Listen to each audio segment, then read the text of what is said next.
ओम श्री सांब शिवाय नमः। श्री शिव महापुराण प्रथम खंड पूर्वार्ध सचित्र मूल संस्कृत श्लोक हिंदी व्याख्या सहित। नमस्कार, मैं रॉकी हिंदुस्तानी तेजपुर असम से पिछले कुछ महीनों से मैं शिव पुराण की पाठ कर रहा हूं। तो आज मैं श्री शिव महापुराण के अंतर्गत जो द्वितीय रुद्र संहिता है उसका जो चतुर्थ खंड है कुमार खंड, उसका पाठ करने वाला हूं। कुमार खंड के भी कई अध्याय हैं, तो मैं 12वें अध्याय तक पाठ कर चुका हूं। आज मैं त्रयोदश अध्याय यानी कि 13वें अध्याय का पाठ करूंगा। अथो त्रयोदश अध्याय। गणेश पुत्री का आख्यान। पार्वती का अपने पुत्र गणेश को अपने द्वार पर नियुक्त करना। शिव और गणेश का वार्तालाप। सूत जी कहते हैं, तारक के शत्रु कुमार के अद्भुत तथा उत्तम चरित्र को सुनकर प्रसन्न हुए नारद जी ने ब्रह्मा जी से पूछा।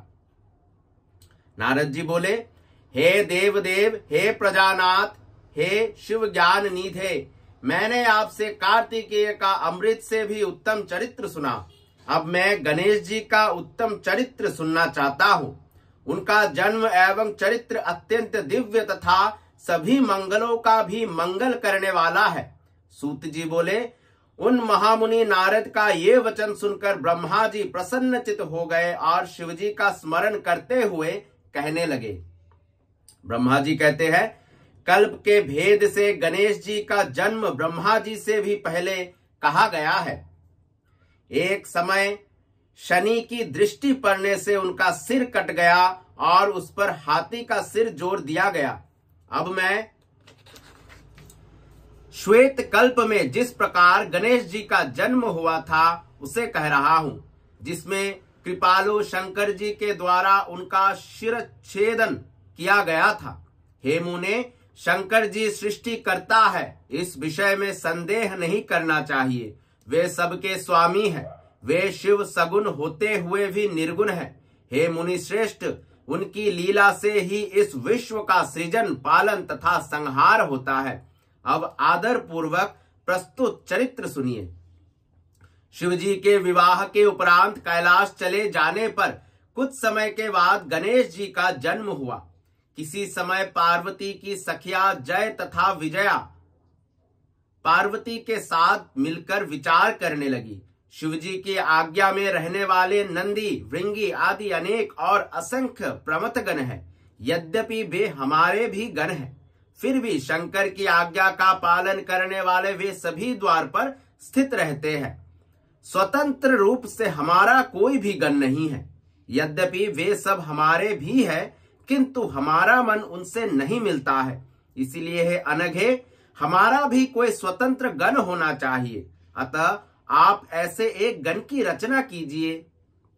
ब्रह्मा जी कहते हैं, जब सखियों ने ये उत्तम वचन पार्वती से कहा, तब उन्होंने उसमें अपना हित मान लिया और वे वैसा करने का प्रयत्न करने लगी।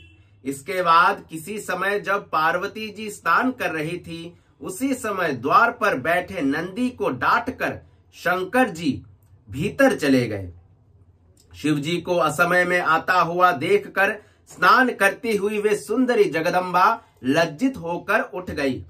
उस समय अत्यंत कौतुक से युक्त पार्वती को सखियों के द्वारा कहा गया वो वचन अत्यंत हितकारी तथा सुखदायक प्रतीत हुआ।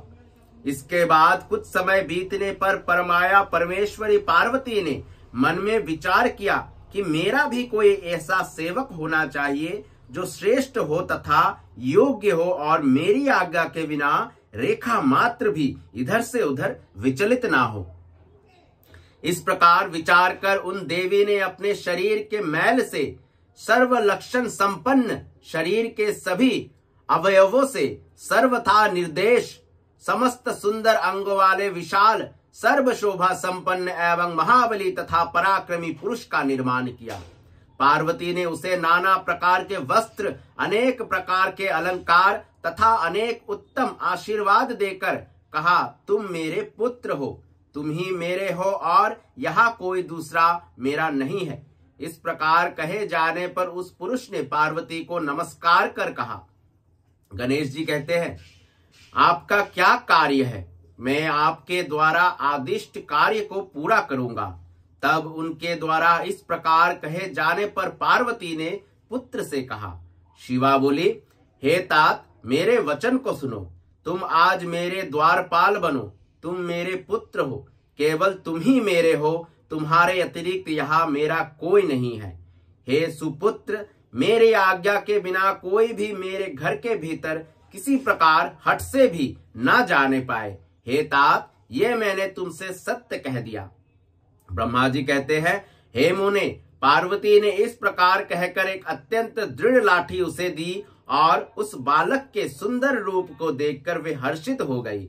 उन्होंने प्रेम से उस पुत्र का मुख चूमकर उसका आलिंगन करके हाथ में लाठी लिए हुए उन गणेश को अपने द्वार पर नियुक्त कर दिया।